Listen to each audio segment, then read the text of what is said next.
Thanks for joining us for another edition of All 90s Action All the Time, as we kick off our brand new season looking at the 90s films of Kurt Russell. I'm one of your hosts, Scott Murphy, and just to clear up any confusion, we will not be looking at all of Russell's 90s films, just the action ones. So we shall not be covering Unlawful Entry, Captain Ron, or his uncredited cameo in Forrest Gump. But we shall be covering everything else, starting with 1991's Backdraft. Now, this is the point I usually introduce one of my regular co-hosts, Kyle or Craig, or both of them.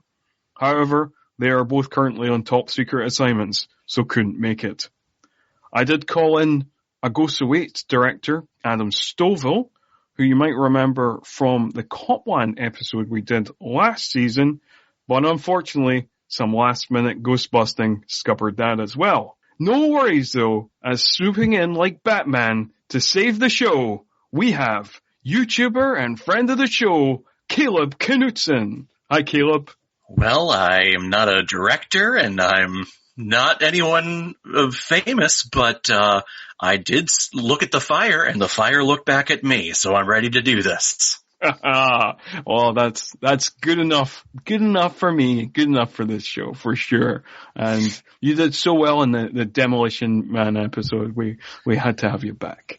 And it was a blast. So I'm excited to talk more 90s action films. I'm disappointed that we're not covering Forrest Gump for just that little uncredited cameo of Kurt Russell's, but we'll start with Backdraft here. Yeah, it's just a 2-second episode. Like he was Elvis, right? He was Elvis. Yes. Exactly. So, as always, a little bit of background before we get into this one. Backdraft was released in US cinemas on May 24th, 1991, so is therefore celebrating its 30th anniversary this year. It was directed by Ron Howard, whose notable credits include the likes of Apollo 13, Cocoon, Splash, Willow, a bunch of other stuff. And it was written by Gregory Whidden, whose notable credits include writing the initial script for Highlander, writing and directing the Christopher Walken horror movie Prophecy, and he also wrote the 2019 sequel to this film, Backdraft 2. Which you probably don't know about, but yes, Backdraft 2, it exists. Review-wise, Backdraft is currently sitting at a 6.7 on IMDb. It is sitting at a 74% on Rotten Tomatoes based on 47 reviews, 38 on Metacritic based on 12 reviews, and a 3.1 on Letterboxd. It also made $152.4 million off a $40 million budget, making it the 11th biggest film of 1991. Can you guess what film beat it into the top 10? I will... boy, I'm going to guess Silence of the Lambs? It was not Silence of the Lambs. Silence of the Lambs was bigger than that. No, it was Sleeping... No. It was Sleeping with the Enemy as what beat it to the number 10 spot. Also, it was Backdraft was just ahead of the number 12 spot that was City Slickers. So in between Sleeping with the Enemy and City Slickers. Okay. All right. This is also well, it's definitely the only film we've covered so far that was also a theme park attraction. It might not be the only movie we cover that is also a theme park attraction, but so far this is the only one. It was an attraction between 1992 and 2010 at Universal Studios Hollywood, but still exists at Universal Studios Japan in Osaka. So you can, if you're ever in Osaka, you can go to the Backdraft theme park attraction. Like, I think it's just, you go into a building, it's like a burning building. I'm not sure. I think it starts off on the boat where you get drunk, and then you drive to work where you put on the fire suit, and then you go fight fires. I think that's where it starts off. I'm pretty sure if we went to Universal Studios Japan in Osaka, that is exactly what we would find. Yeah. So, all joking aside about you swooping in like Batman, you actually requested to be on this episode, Caleb. So, tell us about your relationship with the movie Backdraft. Yeah, before we recorded, you were talking about how you were surprised that someone was wanted to talk about Backdraft. I grew up with this movie. This was one of the VHSs that we had growing up as a kid. And this actually belonged to my younger brother, who, growing up, when we shared a room, when we shared bunk beds, this was always on because we had to keep him entertained and keep him happy. Which was, strange because he was like 7 at the time and this film is rated R, but he always wanted to be a firefighter. He always wanted to be a fireman. But he couldn't, for whatever reason, couldn't say fire truck. He would always say fire fruck. It was one of the best things that came from him. But yeah, so I watched this almost repeatedly for a couple of years in the late 90s as we were moving around and I was sharing a room with my brother. So going back and watching this, guys, I hadn't watched it ever since then. So it's been like a good 20 years since I've seen this film, but popping it in for this retrospective, everything came right back to me. I'm like, yep, I remember every cadence of the lines that are being said here, the way the people are looking at the screen, the way Kurt Russell's cheeks shake whenever he's intense and pushed up against the wall. I remember everything. Yeah, I was surprised by how much I remember. Like, just listening to your story as well, I'm just reminiscing about, like, I also have a little brother and who I also shared a room with. So there is certain movies that he watched all the time that are etched in my mind, like particularly Toy Story and The Lion King were big ones with my little brother. But yeah. Anything to keep the younger brother happy. Yeah. For you, it was Disney. For me, it was rated R Ron Howard films. Yeah. I mean, like, there was other ones as well. There was obviously the rating system is different here, but there was kind of rated R ones that we watched together as well because I was an irresponsible older brother. We watched a lot of Arnold Schwarzenegger movies together. So like Terminator 2 and Total Recall and The Running Man were in regular rotation. Nice. And, Terminator 2 was the big, the big winner over this movie at the Oscars, I believe. Yes, for visual effects and, the sound and sound editing. Design and, yeah. Because I was thinking, it was. And, because the visual effects in this movie are great.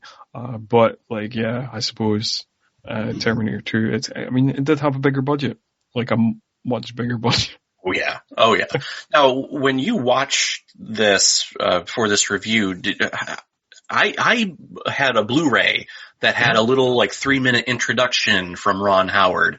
And he was talking about the visual effects supervisor, Alan Hall, how they were dealing with the real life fires because they tried doing digital. This was a couple of years before Jurassic Park really knocked it out of the park. Yeah. No pun intended. Yeah. But yeah, Alan Hall was doing all of the live fire. So how did you view this? Did you have that or did you look that up or? That introduction. Yeah. No, I didn't see that introduction. I rented it. So I rented it, stream. No, that's actually not true. It's available, currently on Netflix UK. So I didn't rent it. I just watched it on Netflix.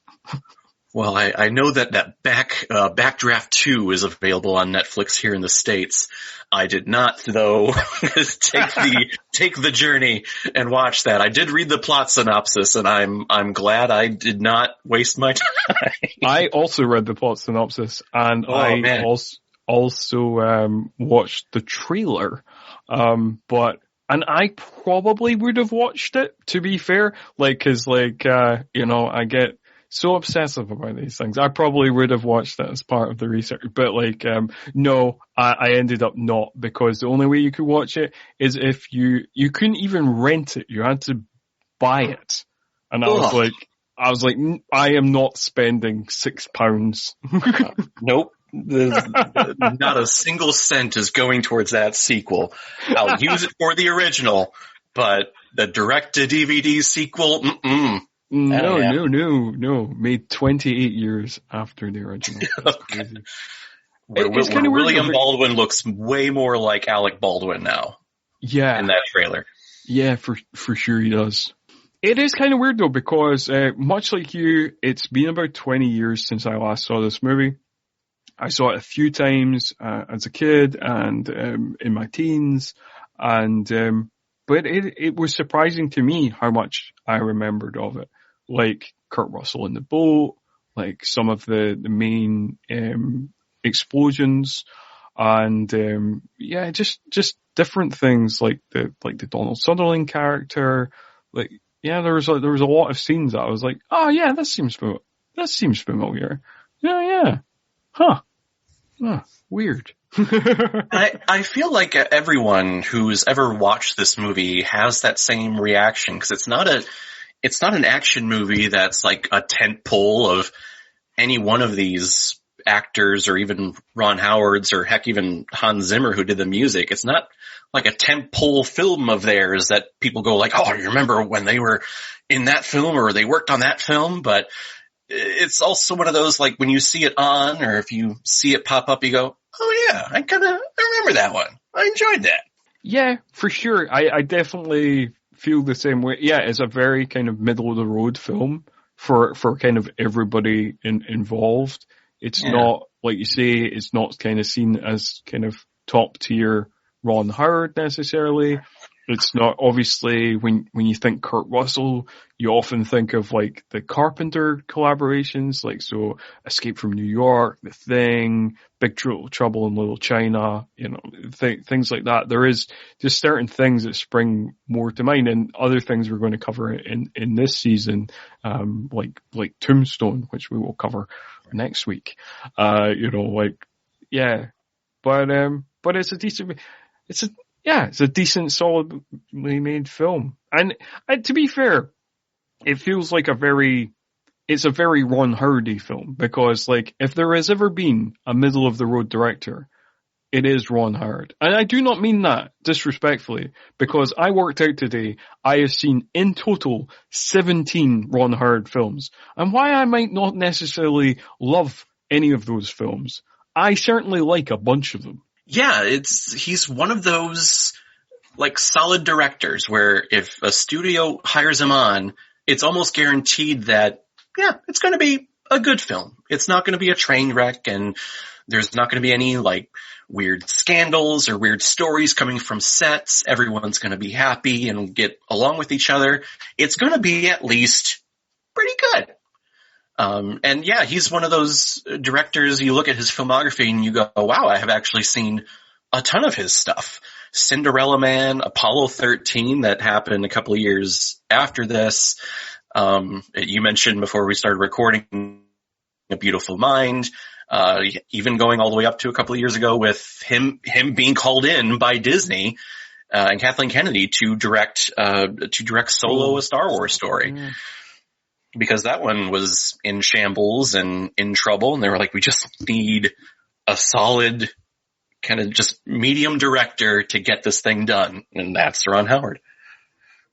Yeah, for sure. And yeah, Solo is like kind of another example of that, of like, Solo, a Star Wars story. It ain't a train wreck. It's not particularly memorable, but when you watch it, you enjoy it, and then when you stop watching it, you kind of forget what happens. Yeah. Or you kind of forget about it and you just move on, and you're like, that was a good time, but what's for dinner? Yeah. Yeah. And I do have to say, as a kid, I liked kind of fantasy films and stuff like that. So I do have like a soft spot for the likes of Willow, which catches Willow, a lot of shit from people. Who gives that film shit? No one. Oh, okay. Willow is great. Yeah, I really like Willow. And also, like, I like Tom Hanks comedies from the 80s, so I was also a big fan of Splash as a kid. I have not. It's one of the few Tom Hanks I have not seen, unfortunately. I hear everyone enjoy, but I've gotten around to watching it, unfortunately. Yeah, I mean, like everybody thinks of Tom Hanks the respectable Oscar-winning actor, but like I really like that period in his career when he did like Splash and Big and Dragnet and Turner and Hooch and all these kind of movies. Yep, Yeah, golden stuff the for me. Man with the Red Shoe or whatever. But we should probably start talking about the plot of this film. Okay. Before we go off on any more tangents. Sure. So how does this movie open? Well, the movie opens and we have a short little brotherly skirmish between the two McCafferty brothers and their children. They're hanging out in a firehouse, and they're arguing, they're playing, they're fighting with each other. And then all of a sudden, their dad, who is I don't know if he's the fire chief or he's the leader of the firehouse, and they're getting called in for a fire.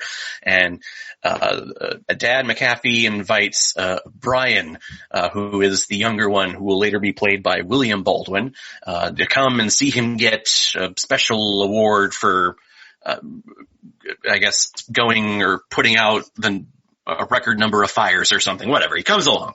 Yeah. They get to the fire, they go into the building, and Daddy McCafferty is saving, all these people out the window, and he's like a rock star. But then all of a sudden, the monster of this movie peeks out over the roof, and the fire breaks through, and this adorable little kid who, if you've ever seen any of those claymation Christmas cartoons around Christmas time, this kid is the live action version of that. He's missing teeth. He's got the rosy cheeks and the goofy little smile and the bowl cut. He's great. But there's a massive explosion. The building goes up and Daddy McCafferty is killed. And then the McCafferty brothers they're orphaned. The fire ate their dad. It got to their dad. And then it becomes kind of like a revenge kind of monster movie after that, or at least partly a revenge monster movie after that. And we shoot forward many, many years into the future, where both the McCafferty brothers are adults. And I just wanted to quickly interject. So, as you said, it is part revenge monster movie. It is also part firefighter action movie. It is also part sibling rivalry family melodrama. It is also part political conspiracy thriller. And it is also part kind of mystery procedural. Yeah. This film goes in many different directions, and at points where the scenes transition from one to the other, you go, what movie am I watching? Because it was one thing at one point, and now we're doing political espionage. What? What is going on here? We will talk about the many things we do like about this movie that are generally all centered around the performances, the effects, and the stunt work. But the screenplay for this movie is nuts. It's pretty frickin' crazy. I wish I knew what they were going for. It was like at one point they're trying to make that, the first big action movie of the 90s or something. But then the other part is like, we're trying to be Oscar baity here. I don't know where the melding happened. I don't know. Yeah. But Daddy McCafferty, I never realized growing up was that Captain McCafferty, don't forget what I've been calling him this entire time. I think he's actually played by Kurt Russell. I think he's Chief McCafferty. Chief McCafferty? I don't know. Yeah. The leader of McCafferty who dies here in the first 5 minutes, he's played by Kurt Russell, who plays Stephen McCafferty later on in the film, one of the brothers, which I never knew that growing up. Yeah.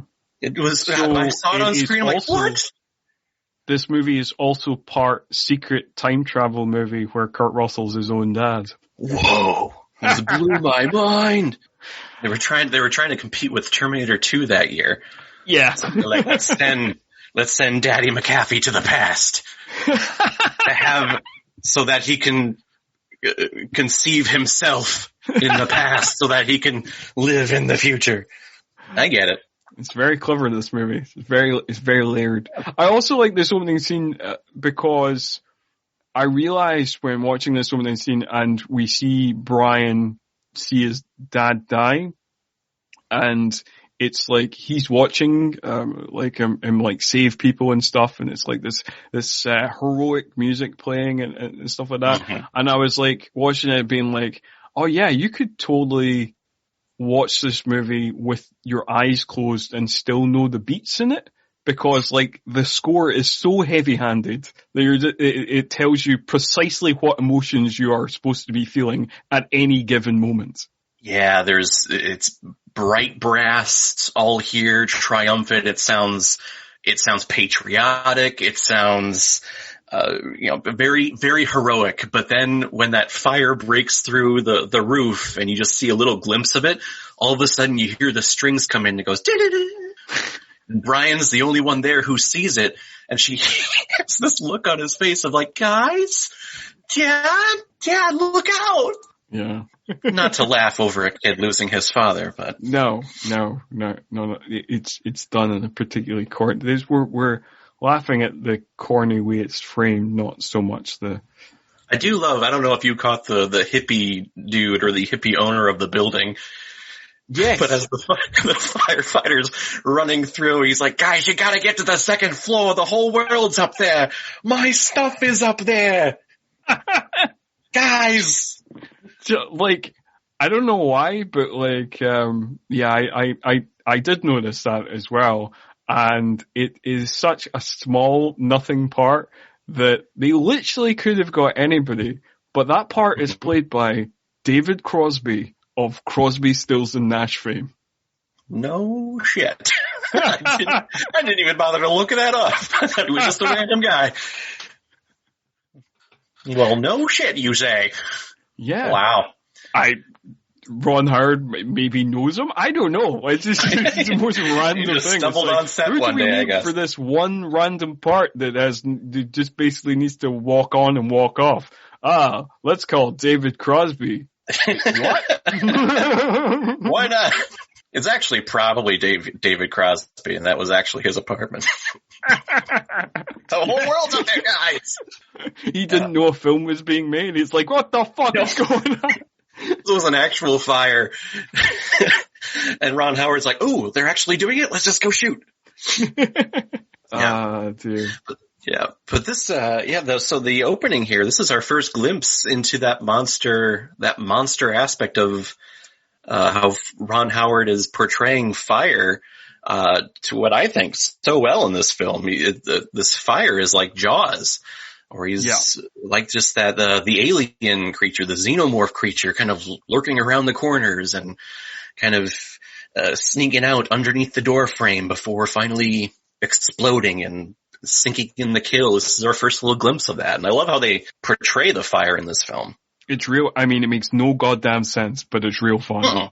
Oh yeah, makes no sense. But then we move on. We cut to 20 years later, landing in the year 1991, where Kurt Russell has already become his own father. He's already become his own self. But Brian McCafferty, little Brian, who saw his dad die in the fire and got his picture taken by Life magazine. He's now grown, and he is graduated from the Fire Academy. He is an official, probationary firefighter, Brian McCafferty, which I guess it's not his first time doing it. I don't know if he graduated the first time or. I'm not sure. Like it's not made clear whether he flunked out or he just didn't complete the course, or he made it, but then he quit, or it's not. Yeah, it's never made clear. They make the point though that Brian, he's kind of just that wandering family member. The firefighting's been in this family for a generation, but Brian, for whatever reason, feels like he could never do it properly, or that he never just gets the heroic recognition. So he either quit or he flunked out the first time and then went to go do a bunch of just crappy random jobs after that. But now he's back and he's actually graduated and he's looking for a nice, easy fire station to be a part of. Yeah.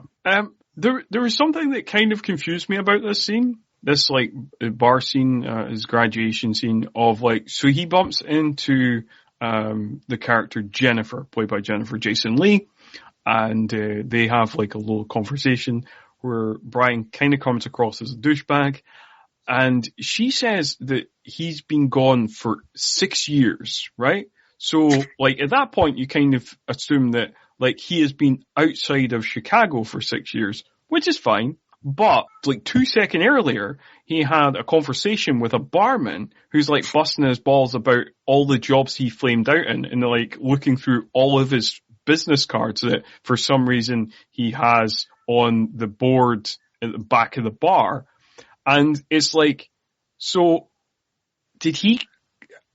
has he been away? Did he send him those business cards over the years? Like, what is the relationship with the barman? Did he keep coming back to that one bar and not visit any of his former friends or relatives in Chicago, but, like, just was like, this is the new thing and I'm up to, you know, like, but, you know, I've had my drink now, I'm off again. It's a good question. I'd never even realized that of all the times I've watched this movie.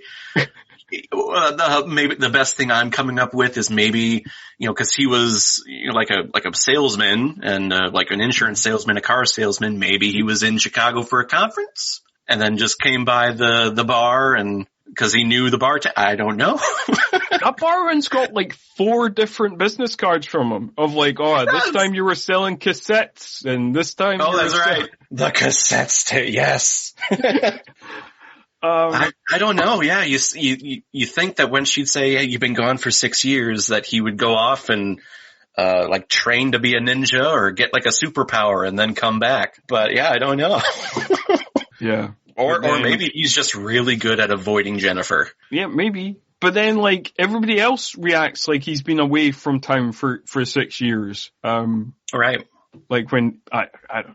It's right. Well, because after he meets Jennifer and they have their little awkward conversation, like, oh yeah, I'm working at City Hall now, and all that fun stuff. They go to a fire. His friend that he's also gone through the school with, Tim, probationary firefighter Tim. They go to a fire that blew up this.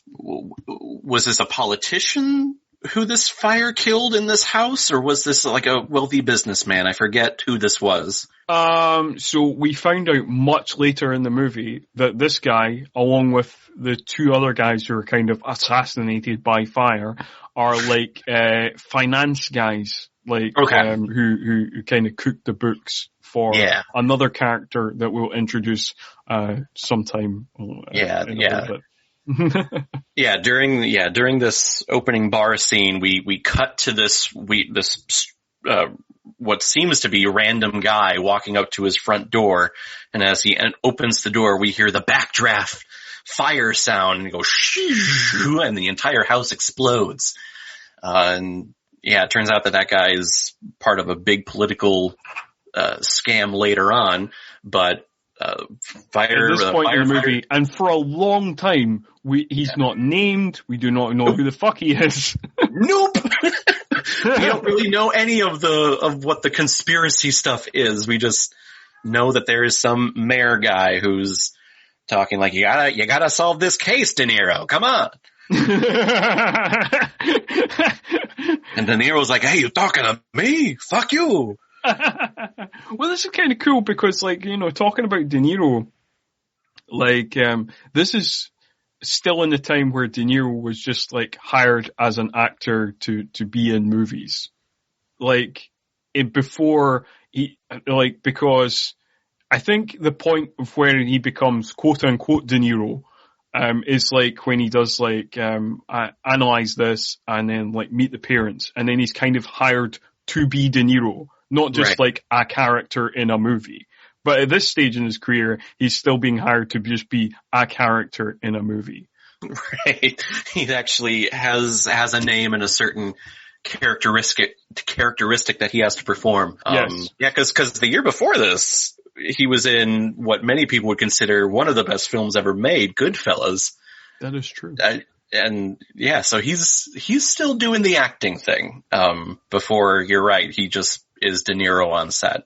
Yeah, but it's kind of more the turn of the millennium. He becomes just like, he just keeps getting hired to be like, oh, just be De Niro. Like, I'm not even sure if it's his choice or not. Like, it seems like he just keeps getting scripts and it's like, well, yeah, like, just do you're looking at me, you know, like, like, do that thing. Okay, sure, I suppose.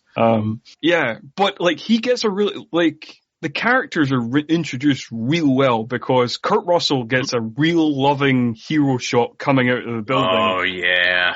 And De Niro's introduction is cool as well because he just looks kind of like really laid back and cool and kind of brooding. He's just kind of leaning against a car, smoking a cigarette, thinking deep thoughts, so they both get cool introductions. Yeah, he's sitting on the car and he's thinking, because the way that he approaches his investigation of the fire is that he's treating fire like it's a living, breathing thing, like it is that, that naturalistic monster that he has to outwit and outthink and whatever the survival mantra is, outlast or whatever.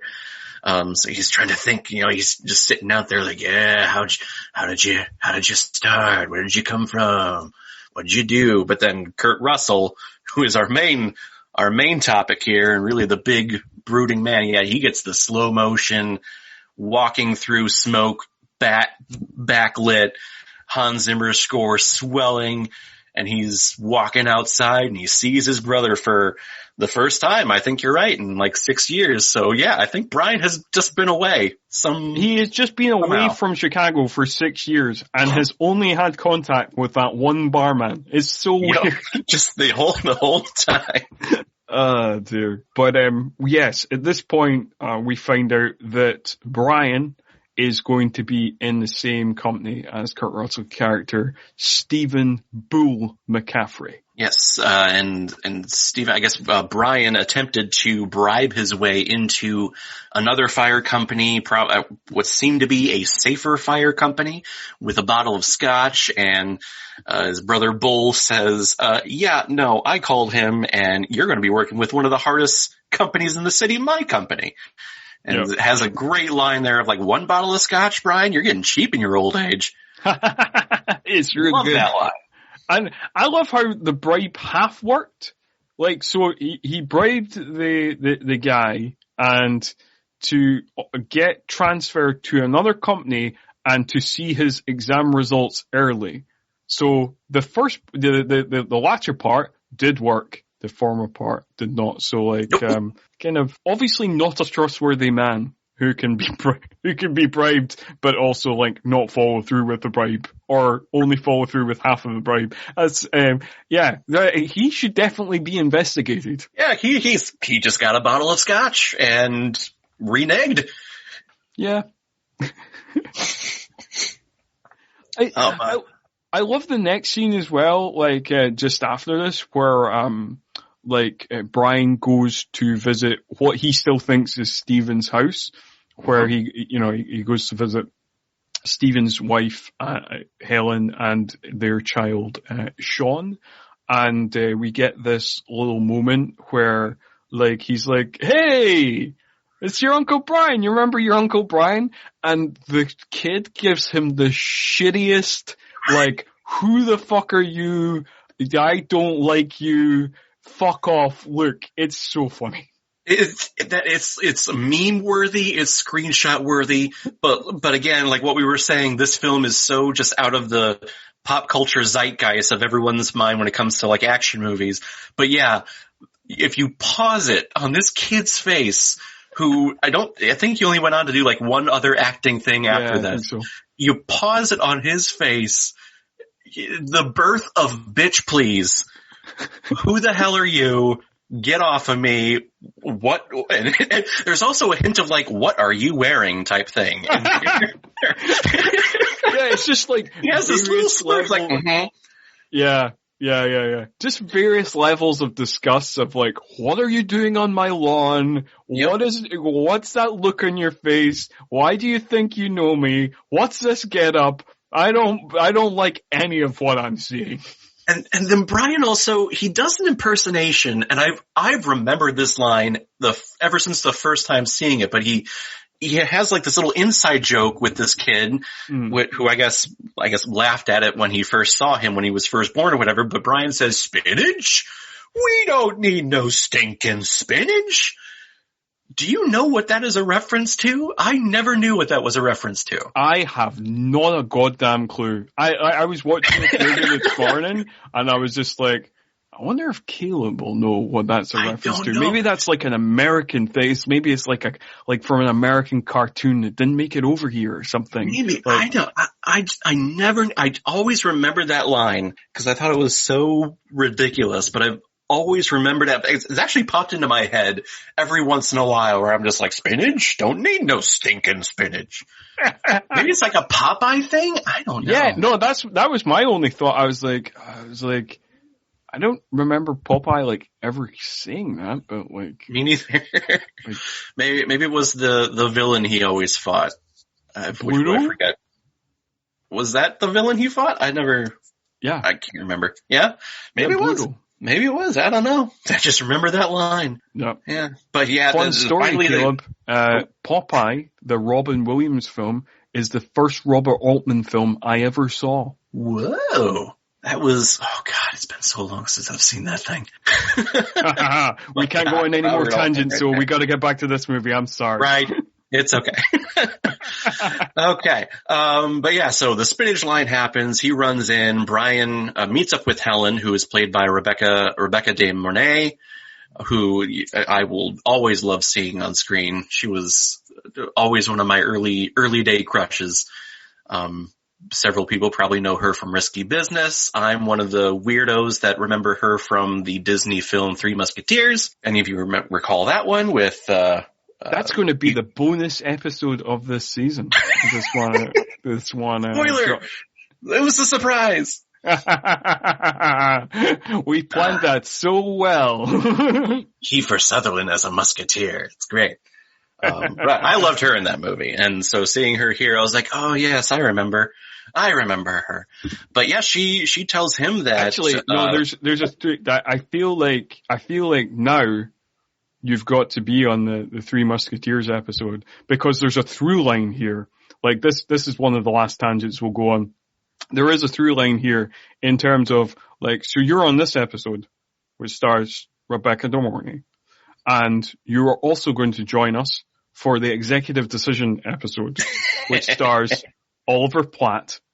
And, because the films have to be connected, the bonus films have to be connected in some way to the main season. And the connections are obviously Rebecca De Mornay and Oliver Platt appear in Three Musketeers.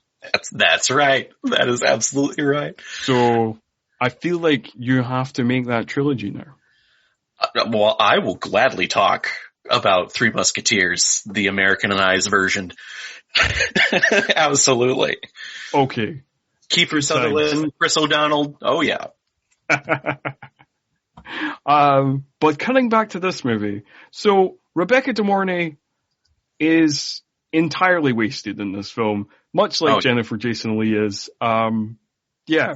I mean, I suppose it's the 90s, it's an action film, female characters don't often get it best. No, unfortunately they're typically playing either the assistants or they're playing the wife or the person at home who's taking care of the family and who's always worried about the risky stuff that their action hero husbands or boyfriends are doing. So yeah, unfortunately that's how action movies worked back in the 90s, but it's exactly what's happening here. We'll come to find out later on, but yeah, Helen doesn't like all of the risks that Steven takes because he's reckless when he goes into a fire, and tells Brian that he moved out many months ago, and now he's living on what used to be their dad's boat, which I guess, as we've determined, is actually Kurt Russell's boat. So, but yeah, and Brian, like, Kurt Russell, like, cool character in this film. We've already established that he's a cool character with our loving hero shot, but he's living on a boat. He's listening to Cream. What's not to like? Nothing. Nothing. He's in a tank top. He's drinking beer. He was kind of trashing the boat, but he's just leaning back, and he's without a care in the world. He's kind of living the life, even though he misses being with his family. At this point, though, he's kind of okay with it. He seems much less broken up than he will in about 20 minutes. Right. But, so Brian goes out, talks to him on the boat, saying, why did you change my station? Here, Brian gets a little glimpse of these canisters, that look like some type of fire accelerant, which we'll learn later is triptichlorate. Yes. Yes, triptichlorate. But it's just a kind of a throwaway thing, like, ooh, canisters here. That's weird. But yeah, they're triptichlorate. Yes. That apparently the doctors in the morgue have absolutely no idea what that is, which I find a little strange, seeing how a doctor, someone of the medical field who works with chemicals, doesn't know what a chemical is. That is true. But anyway, that's pretty much that. But then we move on. We move on to Brian's first firefighting mission. And as throughout the movie, we'll probably talk about, pretty much all the firefighting scenes are exciting. They are fun. They also make no goddamn sense. As hardly anybody, on the firefighting mission, Brian is the only person wearing breathing apparatus. Nobody else is wearing breathing apparatus. Everybody else is just going into the fire, Stephen, and everybody else is just going into the fire just being like, yeah, it's fine. But Stephen is telling Brian that he needs to be wearing breathing apparatus. And it's almost like a thing of being like, yes, because you're the weakling, so you need to be wearing the breathing apparatus. But everybody else, it doesn't matter. I think Tim was wearing it. The other probationary firefighter. Oh yes, okay. So I was thinking more of it was like that thing of like, the newbies have to do it. But then when you become a real man, a real firefighter, you can just face it. It's my mind was going into the kind of like the safety route, where I was like, well, they're new, they're not accustomed to breathing in smoke and fire a lot, so that's why they're wearing it. But I think more likely the reasoning in the script here is the reason that you're portraying is that these are newbies. Kurt Russell, everyone of Axe, everyone here who is established, we're all real men. We don't wear masks. That's right. I think you're right with that. Yeah. But also, talking about Axe, right? So, Axe is played by Scott Glenn, who people will know for various things. Maybe younger listeners will know him as Styx from the Netflix Daredevil series. I have a question, Caleb. Oh, yes. Do you think Scott Glenn is a vampire? Because he has always looked the same to me. He has always looked this leathery, wrinkly old man going back to the 80s. Yeah. He doesn't he's the same wrinkly old man though. He's still now. He's 30 years later, he's 82 now. He was born that way, he stayed that way. I don't understand. He even looked, cause he was in Silence of the Lambs that came out a couple of months before this film was released. That's right. And he looked the same there. I think he is a vampire. Actually, he probably got vampire skills or eating skills from Hannibal Lecter. So that he knew how exactly to, to scarf someone's eternal life or life essence into himself. But yeah, he always looks the same in everything. Yeah. Come to find out, he will be a much bigger player later on in this film. Indeed. But they kind of just like show him here and there, but he's not really in the forefront at all in the first half of this movie. No, not at all. He's kind of like a figure to the side. For the much of the first half. It's kind of it's weird because like they kind of establish later that he's kind of been a little bit of a kind of father figure to Stephen and Brian. But they don't like kind of properly establish it earlier on. So when it kind of comes up, like they kind of do like in a kind of throwaway comment type way of like, I practically raised this kid, and then it's like, but it's not, they don't really portray that relationship a lot. Not really, other than really the only moment that we get is the opening death scene of Captain McCafferty, because Axe is the one that was saved by their father, and he's running out of the building, hugging Brian when he was a kid because he knows that his dad is dead. But that's really all that we get. And then kind of slowly we see him start getting a couple more lines in this scene and getting a little bit emotional with another line in this scene, to the point where you go, okay, I think they're finally showing us the villain here, or the person perpetrating what's going on in this movie. Yeah. Oh, we know the real villain. It's fire. Oh, it's fire. And then the fire in this opening scene, because I think we would watch this opening scene a lot, especially my younger brother, because he loved, again, being wanting to be a firefighter. And hearing everything that's being said from Kurt Russell, it's in the walls, and then it bursts out of the walls like a velociraptor or something. I just love how they portray fire. It's like this own living thing that's out to kill everyone. Yeah, but like I think it's even funnier when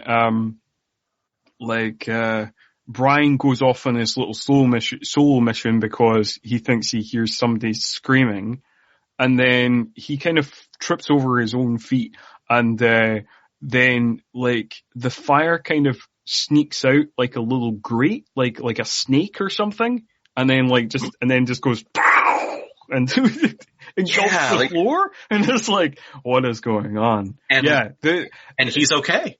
Yeah, he's fine. He's fine, and he saves a mannequin. We'll find out that this Brian character, the reason really why he wants to be a firefighter is to be a hero, is to be, or maybe even just to have that recognition of, hey, I saved a life. Whether it's because he couldn't save his dad as a child in the fire, whatever you want, they don't really come out and say exactly why. He just wants to save someone. But he sees what looks to be a body on the ground and is so excited that I finally saved someone from a burning building, and brings it out.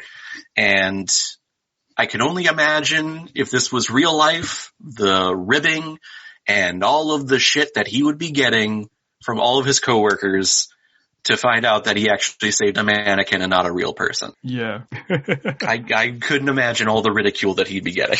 Oh man, so bad. He'd be getting it so bad. But actually, before that, there is the big firefighter moment, though, that comes back many times, is the "if you go, we go" line that's mentioned. So there's a moment where Brian falls down, or there's an explosion. He falls down. Someone walks over him, and he's like, "Hey, help me!" And the firefighter says, "Sorry, kid, I thought you were dead." And then a second later, the floor collapses, and there's a firefighter who is hanging there for his life, and another firefighter is grabbing onto him, and he's like, "I'm going!" And then they get the whole "you go, we go" line. And I'm just thinking, before you were so quick to say this probationary firefighter was like, "I thought you were dead, I'm sorry." And then here it was like, "Well, if you go, we go." Team spirit, man. I never noticed that growing up, but here I was like, that's kind of shitty. Yeah, a little bit. You make It's such like a big you've not deal earned about your this stripes yet. "you go, It's- we go" line. Yeah, it's only you go, we go. I just stepped right over you. Yeah. Yeah. Yeah. You only get the you go, we go if you've earned your stripes. But yeah, so the fire happens. You only get that one. But yeah, so the fire's happening. Brian comes out. He thinks he saves a mannequin, even though you'd think you'd feel how hollow she is or how stiff the body is. But yeah, saves a mannequin and is ridiculed for it. And then we're kind of coming down after the fire, and this is where we get our first little kind of interaction between the mayor character and Robert De Niro's investigative character, I think. Yeah. We get a bit of interaction with them, and then who is played by J.T. Walsh, who will appear in a few films. Oh, which one is that? McGee. The alderman character. J.T. Walsh, that's right. It's played by J.T. Walsh, the late J.T. Walsh, who will appear in a few episodes. J.T. Walsh is like, hey, you gotta figure out what's going on here. He is. And he says something to Kurt Russell about like his career, like, the glow in your eye, that's the career line dwindling or something or other. Yeah, so J.T. Walsh, alderman, leans over to Kurt Russell and says something like, oh, you see the gleam in your eye, that's your reputation or your career going down the toilet or something like that. And Kurt Russell is is restraining himself, even though you can tell like he really wants to punch his lights out, cause he's angry because alderman closed one of the firehouses that was going to be the backup for this big fire. Yeah. Yeah. And there's kind of two like really funny things I want to point out about this scene because I think they're worth mentioning. One funny thing is like we get a shot of the burnt out building where Axe and basically all of the fire crew are smoking in the burnt out building, which I find real hilarious. And also the other thing that I found hilarious in this scene was that for some reason everybody's obsessed with Alderman's shoes. Like De Niro mentions Alderman's shoes and Kurt Russell mentions Alderman's shoes. Like it's just like a kind of thing of like, I just thought that was funny. I was thinking it was like again, this is, bravado, a man's world, man's man type stuff, that if your shoes are, nice and shiny, that means that you don't go out and do anything. You sit behind a desk safely or something like that. Yeah. He's talking about like, oh, you see those fucking shoes are like fucking butter. That's a fair point. Yeah. I do love that interaction of these firefighters smoking as they're breaking through everything and cleaning everything in this building. I just love that little touch. And I also love how they talk about Bull, how they talk about Steven as if he's like the fire whisperer. Oh, He's the only one that knows what a fire's thinking, and he never wears a mask. And from what I see, he never buttons up his jacket ever. Because he's just too cool. And he is too cool. That's why we're doing a retrospective on him. So that is absolutely right. Yeah.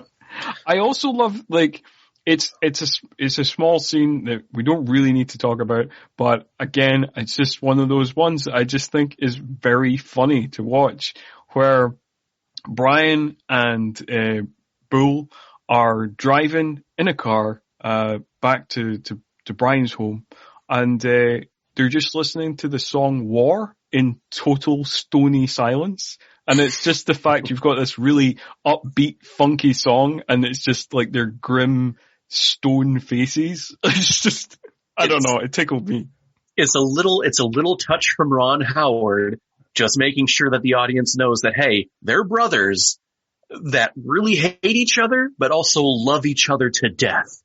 And it's just this big tug of war between the two, in case you didn't get that originally. Yes, absolutely. I do love that little scene though, because it just shows that I think these two have great chemistry with each other. It feels like these two are brothers, even though for sure, I think they do. And they bicker in the way that kind of brothers do. Like, everything here is, nothing here is subtle. Like, it is about as subtle as a bag of spanners being fired out of a cannon. You know, like, there's nothing, everything's heavy-handed, everything's melodramatic, but it's still fun to watch. It still kind of works. Yeah, it's not annoying in any way. It's again, it's all fun.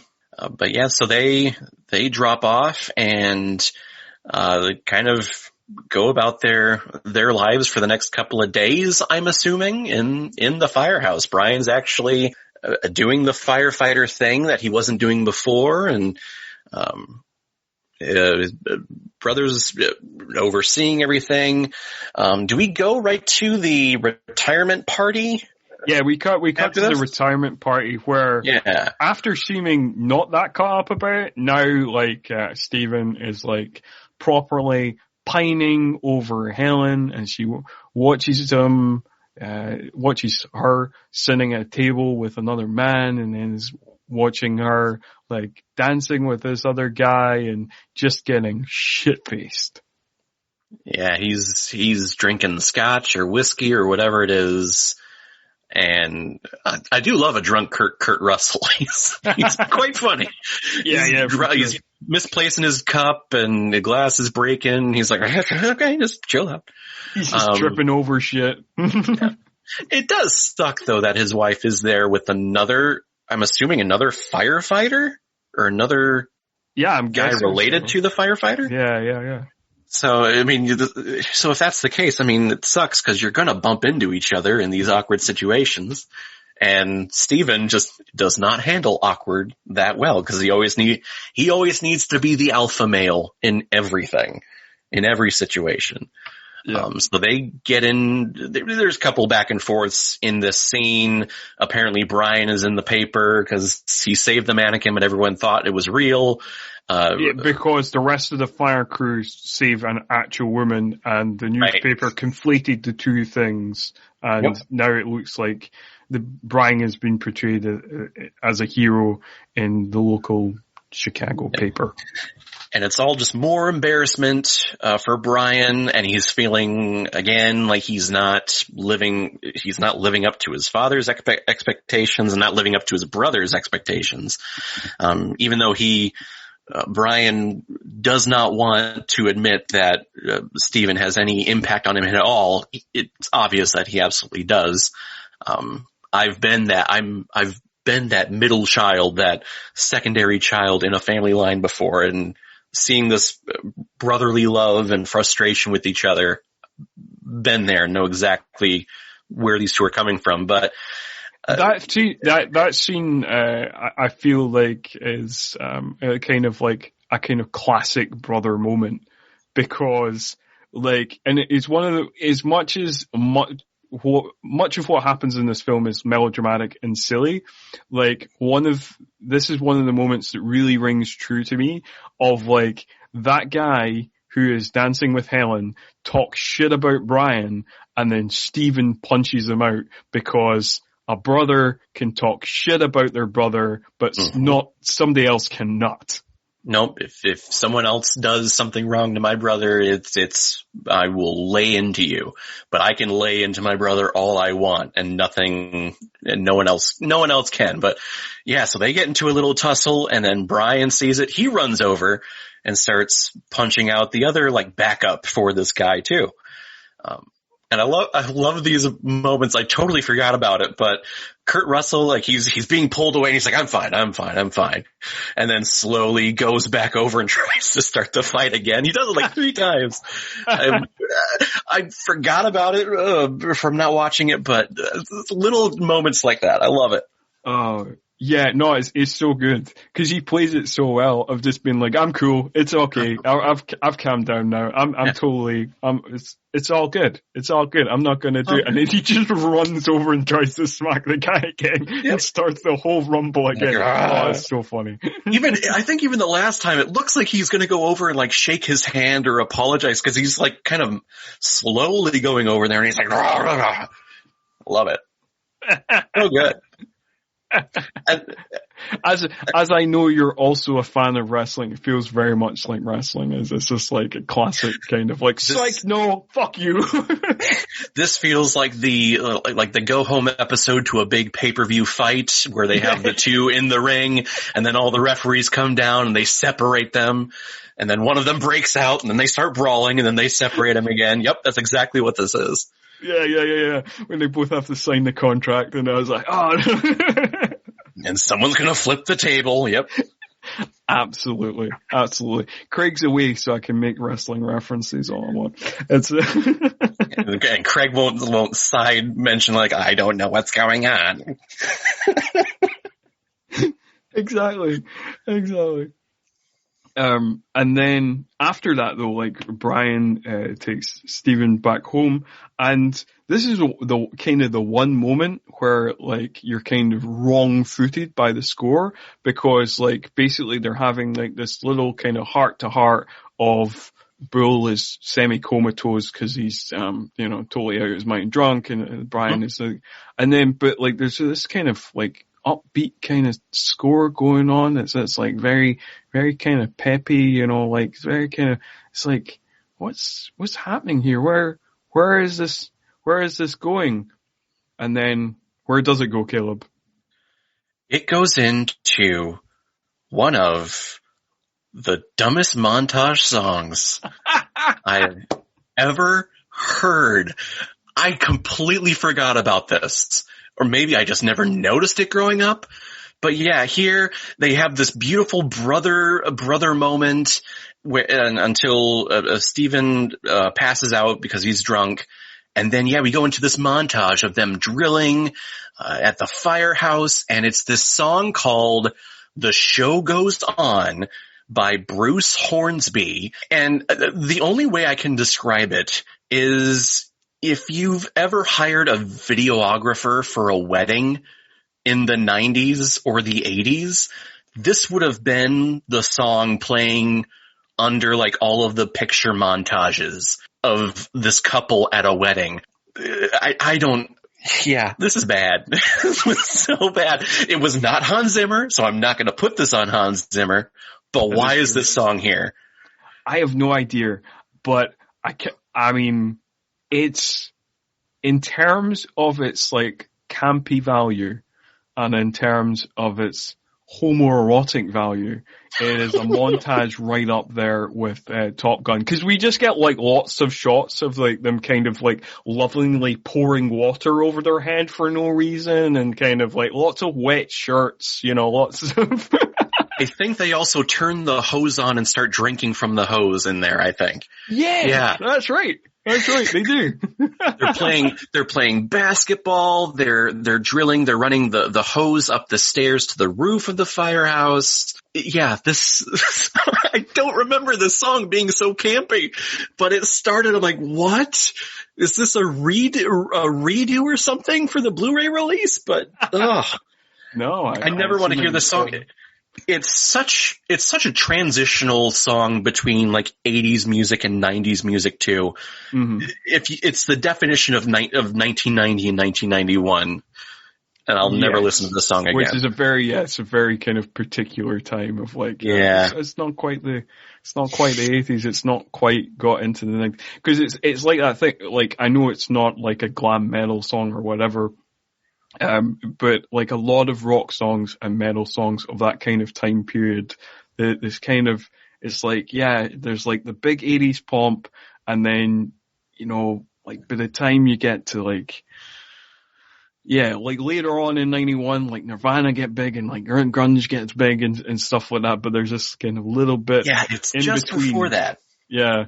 But this is where we get another sibling rivalry thing, because Steven doesn't like how Brian is running the hose up the stairs, and then Steven comes over and says, damn it, get the thing on your shoulder, and they race each other to the roof, where we get the awesome, I don't know if it was improv or whatever, but Steven falls down on the stairs. Brian stops and looks back, and Steven says, run, damn you. And the only way Kurt Russell can, almost, if we're talking wrestling, almost Vince McMahon like, run, damn you. Yeah, it's a very fair point. Yeah. Then we have a little argument on top, and we're getting this, at least I'm getting the sense that Brian is not loving the life of being a fireman, and Steven is thinking that, well, eventually you're going to quit eventually. Might be today, might be tomorrow, might be a year from now, but eventually, you are going to quit because that's who you are. And we're starting to get the sense of that, I think, here. Yeah. For sure. Although it does feel like the relationship does feel a little bit schizophrenic at this point, because you're like, with the kind of loving chat that they had after taking him home, and then like we've just watched this montage, and then that scene of them being kind of competitive but kind of cool with each other, and then they're kind of laughing on the rooftop, and then they're immediately bickering again. And you're like, oh, I kind of thought that they were kind of good now. Like I thought that's what the film had led me to. No, they're kind of not. All right, fair. Yeah. And I guess we could attribute that to maybe some revisions in the writing, but I've had those moments with my brother. And that's where I'm getting the chemistry between the two. It's like, yeah, you can go from laughing your ass off to wanting to punch each other in the face in like 5 seconds. I've been there. That's a fair point. Like I've had things like that with my little brother when we were watching that as well. So I suppose, that's true. Yeah, that's very fair. But we get to go to another fire. Just not long after this, like Brian and Steven go to a fire, and we get more of like the fire acting like a monster that's kind of like going around, is coming from under the door, then coming back out of the door, and all this kind of stuff going on. And Steven goes into the fire, and Brian, I thinks Steven dies when he goes into the fire, because we get this like slow-mo moment of like Brian doing the kind of, I know this is referencing a much later movie, but like it's a bit like that moment in Revenge of the Sith where he's like, no, but Brian's going, Steven! And because Steven runs in, they open the door up. Well, actually, right before this, the fire scene starts with the mother running to the fire truck saying, my baby is in there. I don't know about you. I hate this cliche and this trope in these movies. In action movies, when the mother or the parent is outside telling the cops or the firefighter, my baby is up there. You ran out of the building without grabbing your child. Yeah. Shame on you. And I see it all the time. It was in the first Spider-Man movie. My baby is up there. Yeah. Why are you down here? What the fuck you are should you be up there protecting them or helping them. But that's why they're running in by themselves. Kurt Russell, he bursts the door down and he runs in right away. But Brian hesitates. He takes a moment, he catches his breath, and there's this big, like you said, almost mini explosion. And he does the whole Steven, and I think he loses him there. It's another callback moment to when he watched his father die and the fire engulfed the entranceways. The rest of the firemen come in later, axe with the fire hose. But he's sitting there thinking he just lost his brother again. The fire got his family again. The monster got his family again. But another great, heroic, slow-mo scene. Kurt Russell. I think it's the most iconic scene of this film. Russell. It is literally the image on the poster. Yep. Kurt Russell running out of the door, jacket unbuttoned with his axe in his hand and the kid in his hand, saving the day again. Stephen McCafferty. Apparently, 200 kids auditioned for that part to be in Kurt, because obviously they knew they were going to be on the poster, I suppose. What was the auditioning criteria like for that? I don't know. Kurt Russell just lifted a lot of kids that day. Just being like, all right, Kurt Russell, how does this one feel? Do I have that kid? Do I have the child for you? Too heavy? Too light? Is it good fit for you? Like, how's it going? 200 kids. Wow, that's... Kurt Russell lifts up kid number 178 and being like, Jesus Christ, how many more of these? And always with his right hand. It was never with his left. He's not going to be, again, this is a man's man movie. It's always going to be with my right hand. I just picture all the parents that are just trying to like sell their children to like, come on, get the role, please. You're gonna be on the poster, goddammit. You better get this role. Or you're not gonna have a Christmas this year. Oh, dude. Yeah. Do you know, one of the interesting things I read about as well, and then I was like, I looked out for it in the credits, was that, like, Kurt Russell and William Baldwin and Scott Glenn were all, like, trained up by, like, Chicago fire department kind of people, and did some kind of fire training and stuff like that, and did a lot of their own stunts and are credited amongst the stuntmen. Oh, really? I'm actually very glad to hear that. I love when we get these action movies, the actual actors doing the live stunts, but I think this is even better because this was live fire. Yeah. Which as much as you prepare for is still unpredictable. Oh yeah. No, I read a story that at one point that, there is a scene later on in the movie, basically the finale, where like, Scott Glenn's leg like caught on fire proper, and like he had to be like doused kind of out, like could have been like seriously injured. Oh jeez. Yeah. But that's awesome to hear that they were willing to do that. I always respect the big camera face actors who are willing to go about do that. And I think that was really kind of, again, the turn of this 90s era with people like Kurt Russell and Keanu Reeves who were willing to actually go through the training of whatever action film that they were in.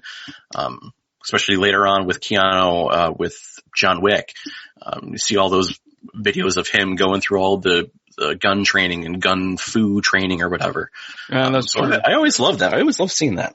Yeah. And Keanu's like a big, lifelong martial arts enthusiast, and like his training various martial arts and that as well. So like, no, I always respect that as well. But going back to the movie, this is kind of the point where Brian is like, nope, this isn't for me. I'm gonna, like, we should have established that Alderman, offered him a role in his office not in his office, to kind of be assistant to Don, De Niro's character, and which he had previously declined, but he now decides to accept this offer. Yeah, because he realizes that he's never going to be, or at least he thinks he's never going to be that hero of a firefighter, so he wants to kind of take a back seat and joins De Niro as his assistant in this political espionage investigation that's been happening behind our backs as an audience. We knew that De Niro was, searching for who's starting these fires or researching how these fires were started, but I guess it's becoming political because Alderman's like, hey, you gotta help him get to the bottom of this. Yeah. But at this point we're just kind of like, oh, okay. So this is a thing now. So we start following, and I must say that, like, as much as I like Kurt Russell in this movie, I think De Niro is a joy in this movie. I really do. I really enjoy his performance. Apparently his character, Dom Rimmelsgate, is like based on like a real guy who is also called Dom Rimmelsgate. So that's quite fun. And then, like, he has a bunch of real fun scenes, and just kind of at this point in the movie, we get a totally random scene. A lot of this movie is totally random scenes, to be fair, but we do get a totally random scene of like Don just chewing this random firefighter out, and it's so fun. It's how I wrote it down here. Like, we got to establish De Niro as a badass somehow. And he's not an action star anymore. This is not Taxi Driver De Niro, but we got to establish him as a major authority. So he's just going to chew out this probably proby firefighter in his office. And he's like, was this before or after you realized that there was an open gas line? Get the hell out of my office. This is the first day that Brian comes down and he's his new assistant. So it's a nice little introduction to your new boss, I think. But I do like their chemistry, too. This kind of this mentorship role that De Niro takes on with Brian. I think unwillingly too. But they go, so that's the morning for them. And then they go to prison, where we really don't know why they're going to prison until we meet up with Donald Sutherland. Donald Sutherland's character, Ronald Bartel, who is in prison and is about to supposedly get probation. But he set up a lot of fires in his young age. And De Niro is there to basically stop him. Shadow's there to stop him from being let out, if possible. Yes.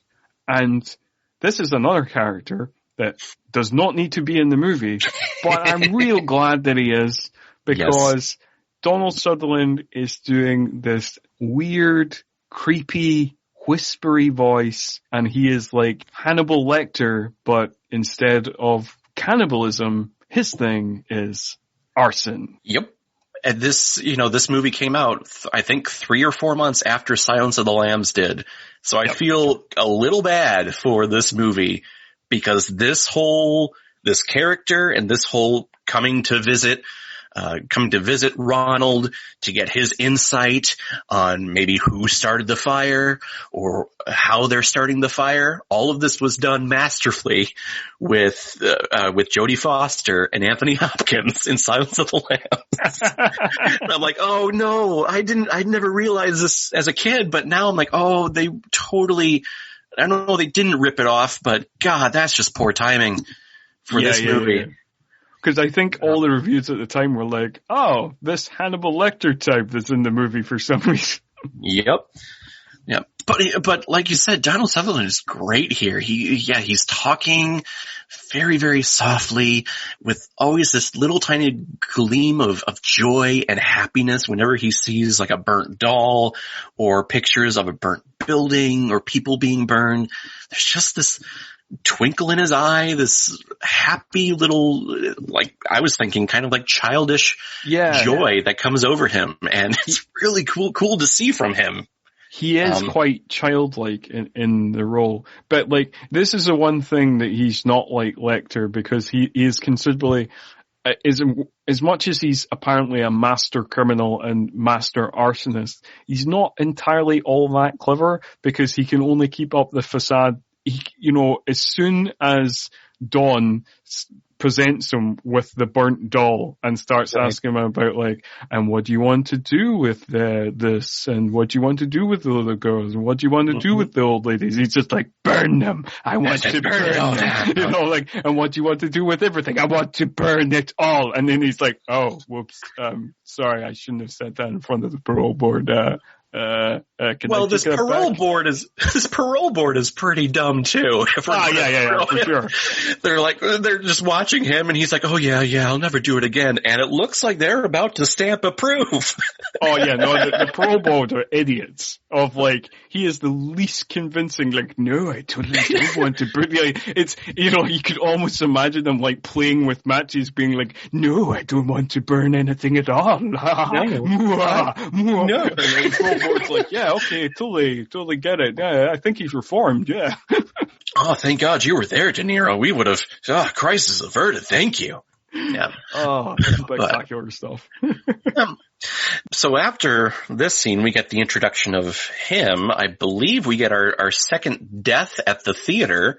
Yes, this is the second assassination by fire, which for some reason is the, like I said, I watched this movie as a kid, but I probably not watched it in 20 years. And for some reason, this is the explosion that stuck in my mind the most. Like when he goes to the back door of the theater and then it's just like whoosh, like that image always really stuck in my head with this movie. It was one of the kind of key scenes in my head that I always remembered. Yeah. I always remembered the smoke kind of creeping in underneath the door, kind of like the door cracks just before, as if the fire knew, oh, hey, the guy is here. Yeah. Like that's what I really like that whole, I mean, this whole kind of scene and that little bit of it's still acting like this kind of monster being like, oh, I better hide. And then boom, kaboom! Yeah. Again, it's a monster movie. Yeah, it's a monster movie. And I believe this is the first, because the explosion happened, the guy dies, and this is the first time that Steven sees Brian in his new investigative role. Yes. And they're kind of moving. Dawn's assistant. Yep, as Dawn's assistant. And then they move to the morgue where they are examining both the bodies, I believe. And for those playing the Ron Howard drinking game at home, we get the Clint Howard cameo here, so you can all take a shot. The standard Clint Howard cameo. Love it. Such a unique looking guy with that bold, partially bald head. You can't miss him in any film, especially a Ron Howard film. But yeah, here we learn that the accelerant that is being used is a chemical called triptychlorate, which, again, Clint Howard has a line in there like, none of us knew what it was. And Robert De Niro, of course, is there and they're like, it's triptychlorate. It's an accelerant. Come on, guys. And I'm thinking, come on, guys, you're doctors, you're scientists. You should know this stuff, especially if you're in a morgue trying to figure out the cause of death and things. But yeah, so we're getting the hint as to kind of how these fires are starting. Yeah. For sure. Because these people, at least the people who have died so far, have had, from what I gather, they had some triptychlorate on them that triggered the backdraft. Is that correct? I think so. It seems like it was in his kind of top shirt pocket or something. Yeah, there was something on them that. Yeah. Maybe that's why we saw the smoke underneath the door, because the fire could smell the chemical and it was like, oh, he's about to open the door. Let's go back in. Yeah, for sure. Yeah. Also, the other thing I wanted to point out about this scene is Clint Howard totally could have pointed out that little bit on the corpse's chest while the corpse was lying down. There was literally no need for Brian to lift the corpse up onto his side. It seemed like it was a first day prank. Yeah. Or, now that you mentioned that, I'm trying to think of every Law and Order or CSI episode. I don't recall them ever facing the body downward. Maybe that's a standard positioning practice, maybe? I don't know. I like the prank theory. Let's call it the prank theory. But yeah, Brian is just holding the dead body and he's not used to it. He's like, oh God! It's just desperately trying so disgusting. Yep. Yeah. And then so we're figuring out, okay, we're getting an idea of how these fires are started, and then we kind of transition to a party scene where Brian gets to get back with Jennifer, who we find out is the assistant to Alderman. And, they start drinking, they get off the party, they go the party boat, and they go over to where Brian works at the firehouse, where we get one of the best, pickup doomy lines I've ever heard. I don't know about you, but when Jennifer says, why don't you show me your fire truck? I was like, well, okay. As a kid, I never picked up on stuff like that, but as an adult, it's like, wow, just come right out and say it, why don't you? Jesus. Well, the next thing you should have said, well, pull your hose out or something. I don't know. But yeah, they have a little scene there at the top on top of one of the fire trucks, and this is all happening while Station 17, Steven, is taking all of his team up to what seems to be soon a burning floor of a hotel or apartment complex. And it's funny because whenever they burst down a door to see if fire is behind it, that's the inclination that, oh, hey, more sex is happening on top of the fire truck, and we keep cutting back and forth. So if you can picture like the axe bursting down the door of the hotel, then we quickly cut back to Brian and Jennifer having sex, and you can imagine it's like, ooh, it's another thrust. Ha-ha! Funny! Oh, but we should mention the apex of this scene. When we're kind of doing this kind of cutting back and forth, there is a brilliant moment, best edit in the whole movie, when Kurt Russell says the line, "She's hot and smoky, but not rolling yet," and then hard cut back to the sex. Yup.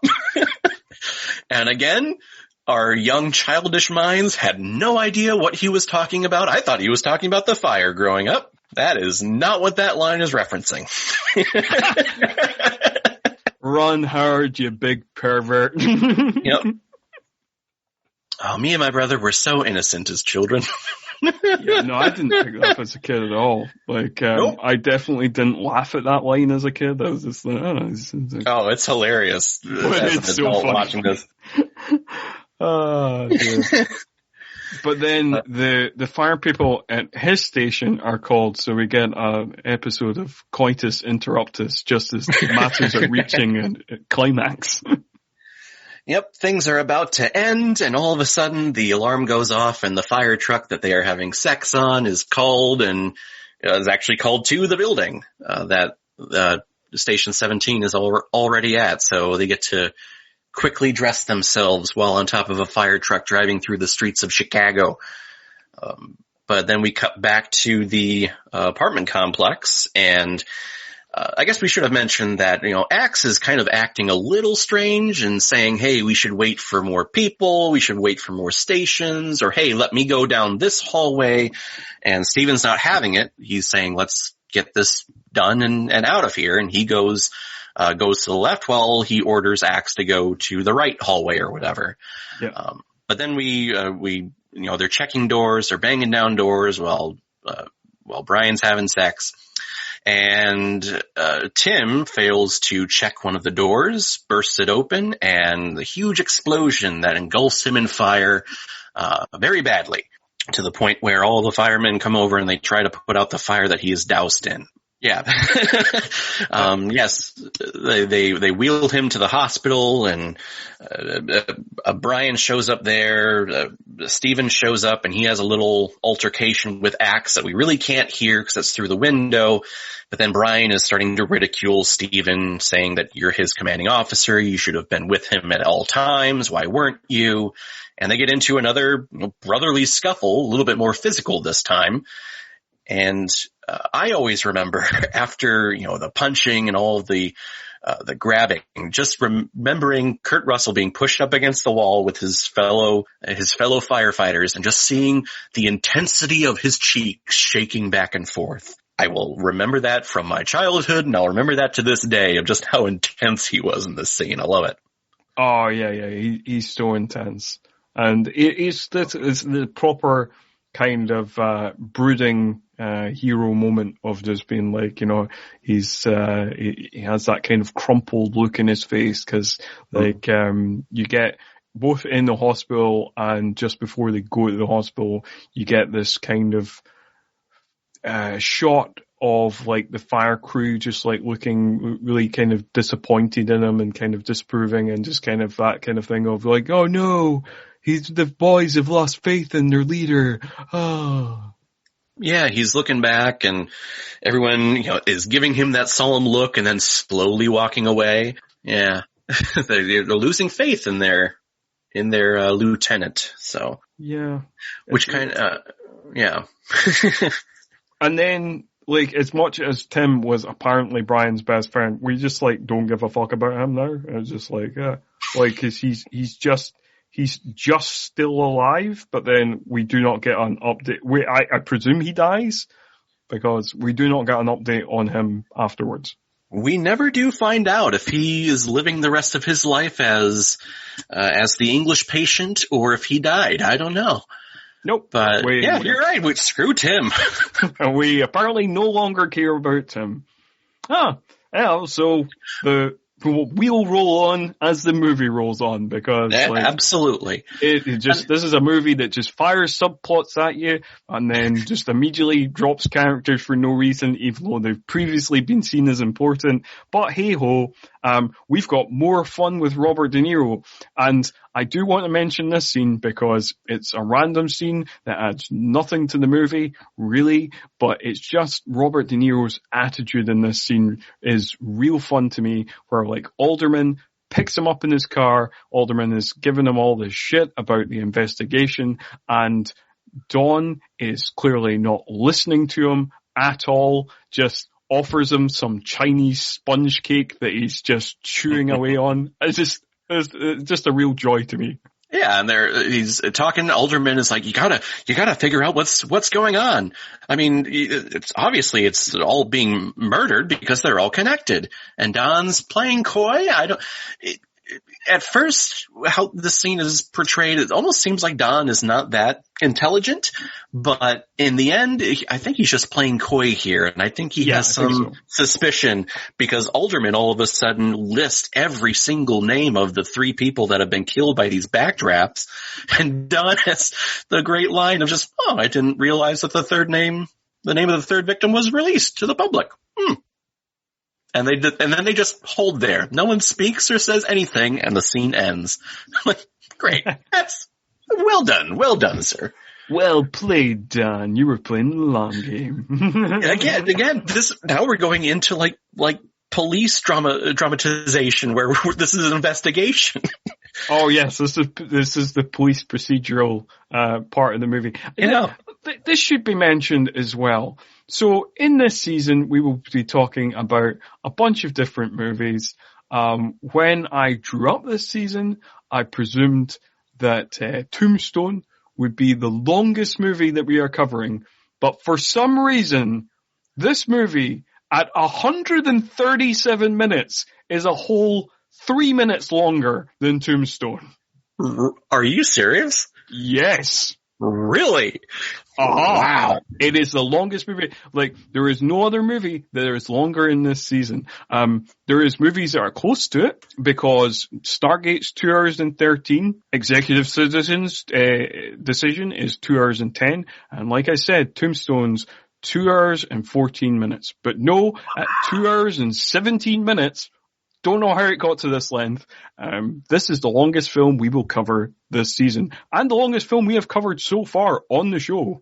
Well, I'm glad that it's a 2-man booth here, and I'm on this one. I watched Tombstone a couple of months ago. That one felt very long to me. I am shocked that it's shorter than this film, because to me, this film, it clips by for the most part. Around I suppose this time, it's because the stuff was so much stuff. Then you're constantly being like, and why is this in the movie? And and what's that subplot doing there? And why does it need this character? You know, it's like, it's fun to watch, but like, there's lots of stuff that you're just like, this is kind of confusing. But anyway, we're in the procedural part of the movie. This is a Law and Order part of the movie, whatever. Yeah, we don't, it's going to be a while until we get I think till the climax, until we get another big fire scene. We get a little brief explosion here in a couple minutes, but yeah, like the next big fire scene is at the end. We start diving into, Don and Brian kind of figuring out all the connections between all of these unnamed political, financial people, all paired with Steven trying to hook back up with his wife and trying to get back with his family. That is right. And we get another kind of tasteful lovemaking scene with Stephen and Helen. But we should also cover the fact that around this time we get the best line in the movie, where like Dawn is talking to Brian, and Dawn randomly starts a fire in a burnt out hotel room, and he is explaining, because up until this point we've been hearing the fire we've been seeing the fire kind of running away and then exploding, and we've been hearing the fire roar and all this kind of stuff, and it's just like, oh, so this is being presented to the audience. The fire is some sort of kind of monster, but then we're like, oh no, the characters believe it is a monster because Dawn says it breathes, it eats, and it hates. Establishing that, yes, in this universe, fire is a literal monster. That is out. It is a naturalistic monster that only knows one thing, and that's to eat and then go to eat more. That's all it knows, that's all it breathes, that's all it believes in, and that's all it wants to do. Yep. So the comparisons to Jaws are just tremendous with this film and their portrayal of fire. And again, absolutely. I love it. I freaking love it. Now I was reading Dawn's Great White. Now I was reading that the inaccuracies of this movie, when asked by real firefighters, that there are really two things that are the big two disagreements. The one is that fire investigations, yes, there was a time where it was believed that fire is kind of a living thing, but the whole investigative idea behind figuring out how fires start, you don't approach it with the idea that, oh, fire's living and it needs to breathe and it needs to consume or stuff like that. The second one is all of these big fire scenes that we have in this film. The cinematography of it, the lighting of it, the visuality of it is not realistic, because in real life, all these big fires, you would not be able to see a damn thing in the building. But of course, we obviously do, because this is a movie. Yes. And I feel like, in terms of like the criticisms of the portrayal of fires and firefighting, I feel like the second point, is generally forgiven, of being like, yes, we understand this is a movie. Oh, yeah. We understand we need to see the actors. We understand that it would not be very interesting if you couldn't see the actors and the action and, you know, the stunts going on or whatever. So the first point about the fire being a living, breathing monster that needs to consume people and just wants to kill, and hates certain people, you know, like really, you know, has a vendetta against people. I think that is a bigger sticking point of like, it just doesn't make any goddamn sense. Like, even in a movie context, it doesn't make a goddamn lick of sense. It doesn't have a brain. It's a scientific thing that, yes, needs oxygen, but it's not. There's no emotion or vendetta towards anything. Yeah, but like in this universe, that is not true, because yes. Dawn is like, you see how the fire is tracing up that ceiling? That's not because of science. That's because the fire wants to do that. and William Baldwin, acting in this scene, he is just entranced. He is shocked. His mouth is hanging wide open. Great. Love it. Yeah. Oh, dear. Yeah. Oh boy, what happened? Oh, then we have the, like you said, we have the tasteful, night scene between, Stephen and Helen. And then the next morning, Stephen is, you know, trying to get with his son, make breakfast in bed, trying to, you know, be a family again. And Helen's like, no, you take too many risks. It's not fair to Sean. You need to get out of here, which I wrote down on my notes like, well, it's his kid too. Yeah. I think he has some say in the matter, but fine, whatever. He goes. Because that's what Stephen would do. He knows the risks, and I guess doesn't want to put him through what he went through growing up. And then really Brian, I think, kind of blows the blows the roof off of the investigation and figures out the whole connection between everything and Alderman. Am I correct in that? Pretty much, because not long after that, we get a real weird scene of it's kind of portrayed that Alderman or Marty is dead. Oh, right. In a chair. Yes. And then he just turns around and he's being real creepy and he's got these files in front of him. But yes, and then we get the tip off from Jennifer, and the connections are made of all the guys are finance guys and all this kind of stuff, and they're connected to Alderman, who has the task force that he has set up to kind of plug the holes in the firehouses he's shut down. The task force is an on paper only task force, and actually has been siphoning the money and all this kind of stuff. Yep. It's incredibly convoluted, and again doesn't need to be there, but it is. And then yes, Brian goes to pick Ronald's brain, again, Ronald doesn't really need to be there, but again, this is a fun scene because Donald Sutherland is just doing his thing and being real creepy and real fun. And we get more stuff of the fire being presented as a monster, where Ronald says to Brian, "Did the fire look at you?" And that just which is and then Brian did. It did. Oh, that's really intense and funny. And then like you said before we started recording, Brian basically he's only there to kind of turn a light bulb on Brian's head of he kind of points out it's got to be somebody who has access to these chemicals and somebody who hates fire, and who would have access to those chemicals and who would hate fire. It must be a fireman, right? Whoa. And there's only 5 firemen in the entire city of Chicago. It's and my brother is one of them.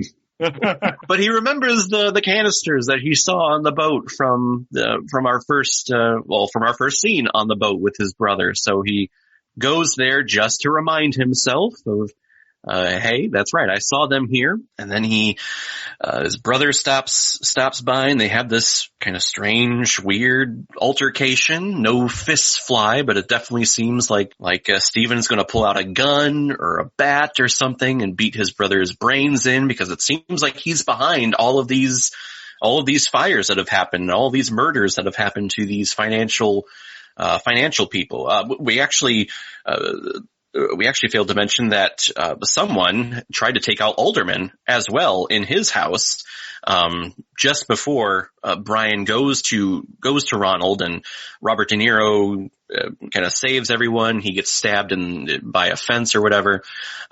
But yeah, all of these big shots are being targeted by someone. Yeah, again, it's a shame we did fail to mention script. that, because that's another sterling bit of acting from De Niro, where he's impaled by a metal fence and he's like, I think I need a little help here.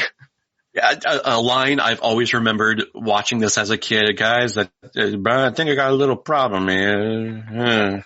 It's a badass line of it is a badass if it was line. me, I'd be like, ow, ow, ow, ow. But here he's like, De Niro's underselling of this is beautiful. It's wonderful. It's great. Dude, yeah. Brilliant. But we're on the boat. Oh, I'm sorry, go ahead. When we cut back to the boat, we're cutting back to the scene on the boat. I have written in my notes here, Stephen acting creepy because the plot says so. Because it just seems so contrived that he's just acting in such a weird way that we've never seen him act before. And it's just you're just really trying real hard to make him a red herring. Okay, I suppose we've got to do this now. Yeah. And part of me was thinking, that was this a rewrite that we just failed to edit this scene? Because it seems like the way he's shifting, the way Kurt Russell's playing this, it seems like he is the guy who's been doing all of this, and how he's delivering it. He's saying things like, well, how am I doing here? Well, I'm along for the ride. well, what are you doing here? Huh? And just his body posture. I feel like at one point he was supposed to be in the script, the killer, the fire starter.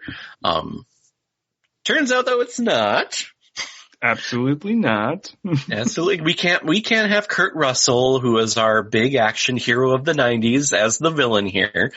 So we make this out to be, Axe, Scott Glenn's character. He's the one who's been doing all of this because all of these deals that have gone down have led to the deaths of several firemen, over the years, and Axe just wanted to put a stop to it.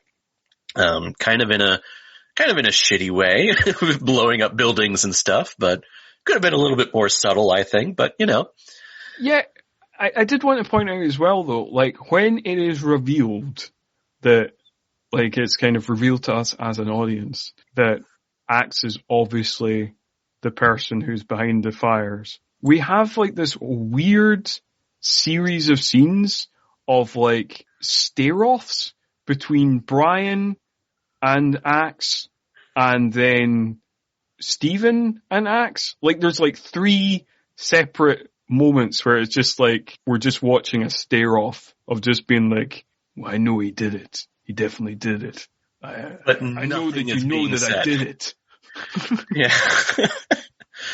And yeah, I don't know if it's like an unspoken brotherhood that they were trying to portray here, but it's all no dialogue. They're just staring at each other. And I think you hear a little bit, because Brian is figuring out that this guy was the guy who assaulted them in, Alderman's house and was burned by the outlet. So he has the little burn mark on his shoulder. So I think you like hear the flashback sound effect of him screaming. But yeah, it's just all back and forth. As I'm thinking about this, though, how Axe wants to take out these guys for killing firemen, because he says it on the roof. The big climactic scene of this movie, the Station 17 is called to this big chemical fire at this big warehouse, and on the roof is Station 17, and Axe, Brian, Steven, they're all there, and Axe is saying he was killing our brothers for money. If you're going to take out these people for killing your firefighter brothers, why would you do it with fire that could potentially kill more brothers? Why not just shoot them? Because the plot, maybe? Yes, because the plot. It's a bit like, why go to all the effort of, like, it seems like he went to great deals of effort to set up Alderman as well, but then he attacks him, which immediately takes him off the list of suspects. Right. I don't know. I'm not sure what Axe's plan was particularly. I'm not sure that the script knows either. Like, nope. I mean, it goes off in so many directions and has so many massive holes in it.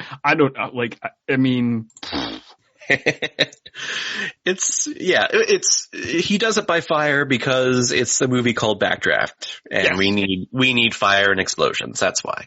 Yeah, and I mean, like, I gotta admit, like, all these contrivances really entertain me. Like the fact that, like, before they go, get to the rooftop, the fire truck that Brian is in, that is in the fire truck behind Bull and Axe, like, it tips over.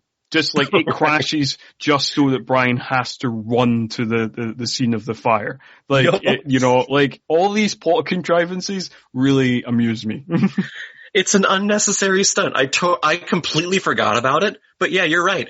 They're driving to the burning building, and there's a little scuffle in traffic. The fire truck, it flips over. But everyone's okay, and everyone just runs to the building. It doesn't need to be there. It was just a random thing. I think part of what entertains me about the movie is just all the things that don't need to be there, but are for whatever reason. It's there. It's there because it's entertainment. It doesn't make sense, but it's there. Ah, dear. Also, like, I wrote down in my notes, basically they have this conversation of, like the big reveal of, like, why Axe was doing this. and Bull is kind of grilling him about it. And I've just written down in my notes, questionable having this out on a fiery rooftop. You think if he was a good lieutenant, Stephen, you think he was a good lieutenant, you would have, stopped him from going on this ride and saying, hey, wait here, we're going to have a talk when we get back. No, but it's just less dramatic if they do it at the fire station than on top of a chemical plant that is on fire. That is all on fire, encompassing fire. Especially when as Stephen is getting on top of the roof, there's someone up there saying, hey, they want us off the roof. Let's go. So now it's the perfect time to be like, hey, let's have this really in-depth, life-changing discussion right here, right now. I mean, it sounds very, action-y, Kurt Russell-y to me. Why not? Why not, indeed? Yeah. But the roof caves in and Brian is told to run to the side, but for dramatic purposes runs to the opposite end of the roof to get to the elevator chute, where it's a terrible dummy that is being thrown down an elevator chute. Yes, he's blown out of a window, or his dummy is blown out of a window, and then falls into the flooded elevator shaft.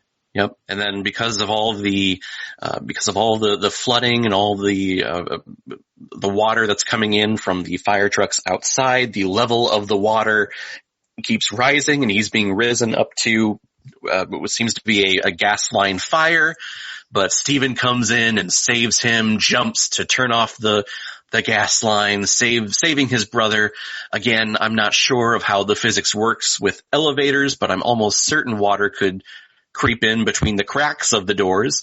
But, again, for plot purposes, we continue. Don't think about physics when it comes to this movie. This movie has no regards to any sort of science. The scientists don't know what chemicals are. Or physics or, chemistry, whatever. Yeah. It doesn't, there's no, we can't fuck about with that. We'll be here all day. No, but, the brothers, they're running through the burning building and the cinematography here, the stunts, the visual effects, the use of fire, I love in this climax. There's explosions and they're running through these explosions. It's awesome. I love this scene. Axe comes in and takes out Brian with the butt end of his axe, and we think we're about to have an axe off between Axe and Bull. Yeah, I kind of remembered, there was a vague memory of kind of a little bit of disappointment that we do not get a fire axe fight. No. Because, that would just be the ultimate topper to this movie of being and we get a fire axe fight. And in the middle of a fire in a chemical plant. Oh yeah. You know what? Maybe they do it in Backdraft too. Maybe we need to check that out and see if they actually do. If they do that, I will watch Backdraft too. I highly doubt it. Yeah. Oh dear. Yeah. The weirdest thing about Backdraft 2 though is usually these direct-to-video sequels that are made decades after the original has none of the original cast members, whereas Backdraft 2 does have both William Baldwin and Donald Sutherland. Who William Baldwin in that trailer for Backdraft 2, I thought it was Alec Baldwin. I thought for sure it was. But reading the plot synopsis of that movie, it sounds like Brian and Ronald are barely in the thing. They're just there for name value only. Yeah. I think they're in it for mere minutes. It's just brief cameos, and the whole story centers around the grown-up Sean. Yeah. So yeah.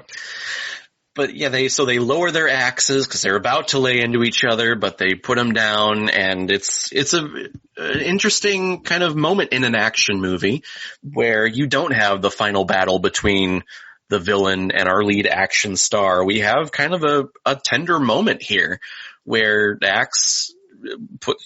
axe is put down. Stephen puts his axe down, and Axe says, "I just couldn't let it go, Bull."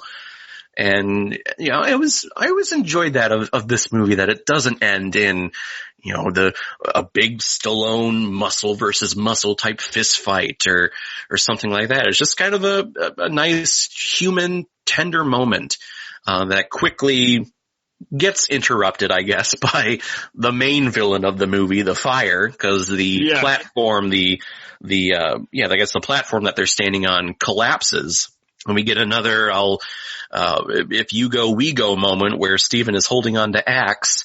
Axe is engulfed in flame, because all the flames down below. Brian is on the other side. He's trying to save himself. He's dangling there. And he watches his brother, Steven. They have this staring moment where Steven knows, yep, I'm about to let go of the railing because I'm not letting go of this person. That's not our motto. So he lets go and they both fall. Axe falls to his death. Steven kind of impales himself, but lands on a secondary railing, kind of closer to the fire, but he's still alive, not doing well. And Brian, in a very kind of origin superhero-like moment, climbs down, jumps down, and kind of starts saving his brother. The rest of the fire team is trying to come in, but there's explosions going off all around all their heads, and they lose the fire hose, and the fire hose is going crazy. And Brian is finally gonna have that moment. He drops all the way down to the ground. He grabs the fire hose, douses all the firemen.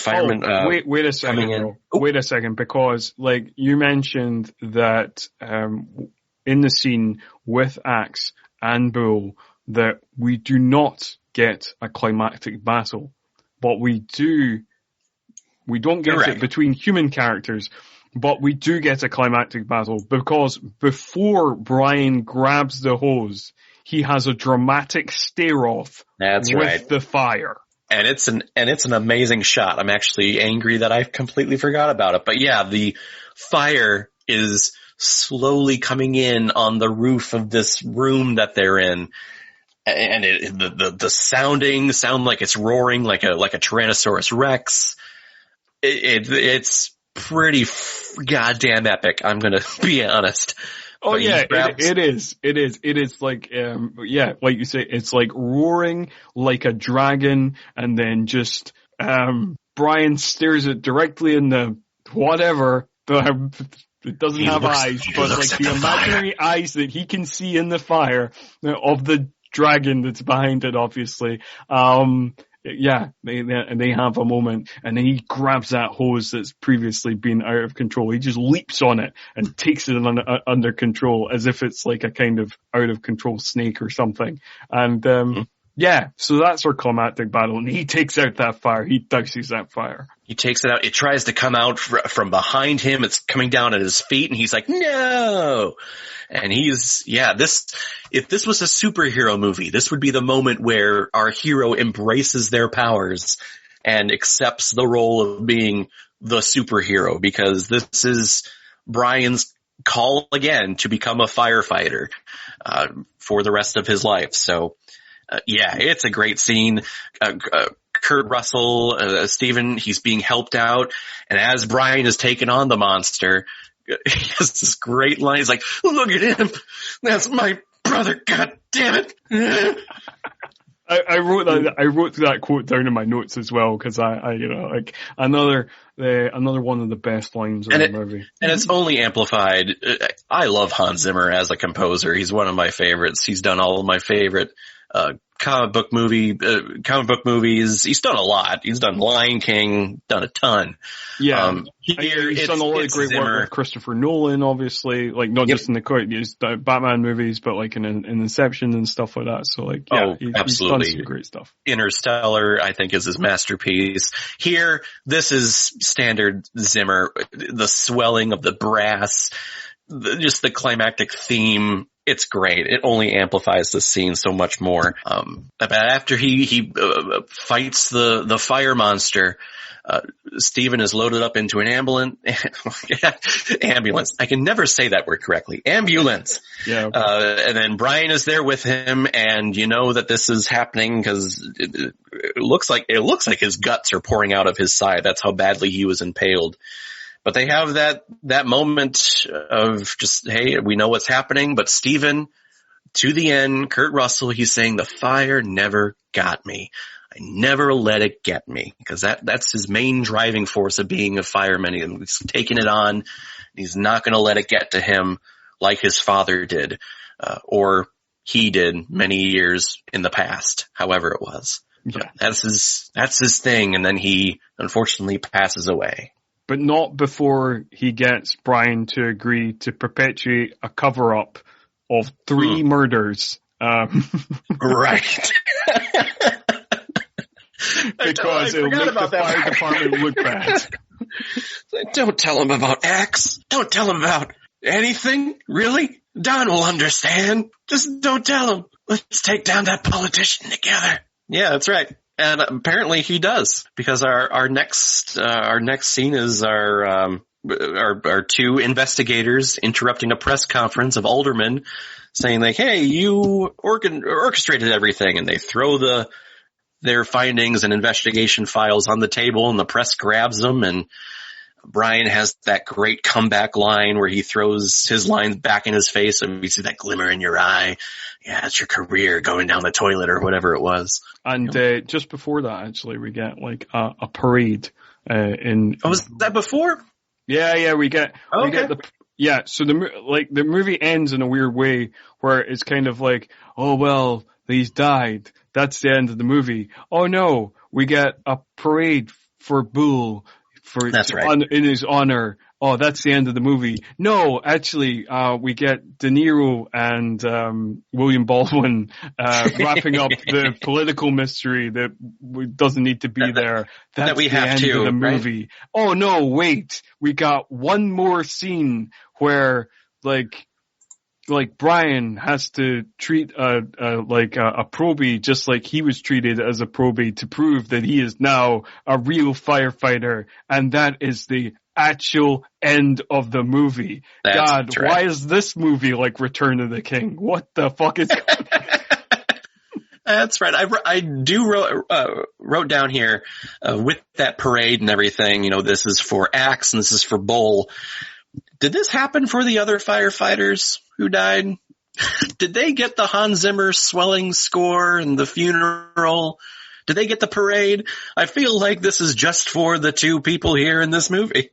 But they talked so much about all these firefighter deaths. I'm like, does that happen with every firefighter death? Or is it just these 2 because they're the main character? It is just these 2. These are the 2 most important firefighters, apart from Kurt Russell's dad, who is himself. Who is himself. 2 most important firefighters in Chicago history. So, yep, as you said, they drive off into the sunset, called to another fire, and Brian has that kind of parental mentorship moment with the new probie of you're doing it wrong, and fastens his coat properly, and they drive off into the Chicago sunset, and we have an interesting factoid that comes on the screen that says there are over, I guess at this time, there are over 1,200,700 active firefighters in the U.S. today, and then credits.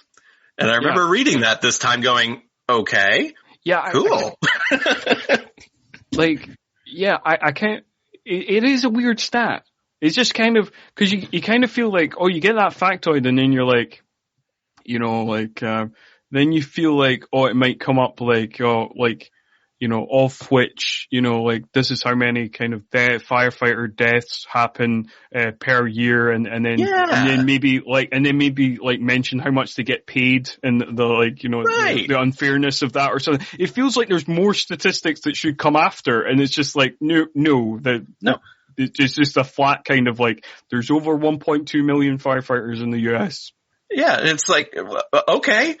There are also a lot of cops in the country. There are a lot of teachers that work. There are a lot of people on the planet. What are you trying to tell us here? Yeah, I thought there was going to be like, here's how many are active. Here are how many deaths that happen. We should support them, or we should donate to them, or something, but nothing. Yeah, like you do feel like it's kind of it's going somewhere in terms of like maybe these are the deaths. This is how much they get paid, if you want to support your local firehouse, call this number, like something, but it's just like, no, it's just this flat kind of like, this is how many they are. And that, cool, I guess. I now know how many firefighters there were in the US in 1991. Yeah. Tell us how many fires actually happened in the year or whatever. But no, nothing. And the credits roll and we get another one of those very, very bad 1990s, 80s songs again from whoever that guy Bruce was. Hornsby. We're getting more Bruce Hornsby. Bruce Hornsby, yeah. I just wanted to put him out of my mind. But yeah, he has another song here, and I feel really bad for Hans Zimmer to be associated with a soundtrack that has songs from this guy and his band with Hans Hornsby, or as he's probably known, poor man Kenny Loggins. God, so bad. Oh dear. Yeah, but that's Backdraft. That is Backdraft. That is Backdraft in the books. That is our thoughts and opinions on it. I hope you've enjoyed listening. If you want to give us any feedback, please do. You can always hit us up on @90s_all. If you want to hit us up on Twitter. If you want to give us a review, you can on Apple Podcasts, on Spotify, wherever you listen to podcasts, subscribe. And if you are giving us a review, please give us 5 stars on the review, because the way these algorithms work for podcasts, if you give anything less than that, the algorithm thinks we are awful. And we're really not. So 5 stars. But it just leaves me to thank my special guest co-host, Caleb. Thank you very much. And do you want to tell people where they can see you elsewhere, where they can hit you up on social media and stuff like that? Yeah, absolutely. Just, algorithms with this. I use the YouTube algorithm. I have a YouTube channel called Caleb Watches Movies, where I select from any of the movies that I own, and I do a quick little about 10-minute review of each movie, and it's all done at random. It's not done, me picking them off the shelf. I have a random generator where I just randomly pick them. So at one point I'll be seeing a masterpiece like Shawshank Redemption, and then the next day I'll be watching a very shitty independent horror film title that I would have no idea where it comes from. But that's what I do. If you can head over there and hit subscribe, that definitely helps me out. We're working our way, or at least I'm working my way towards 3,000 subscribers. We just passed 2,000 subscribers a couple months ago.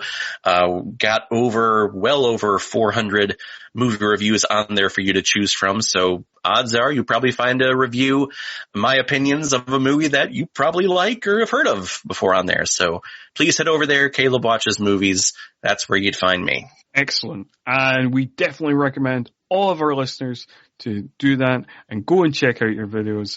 And we also recommend, listener, that you come back next week when we will be talking about Tombstone.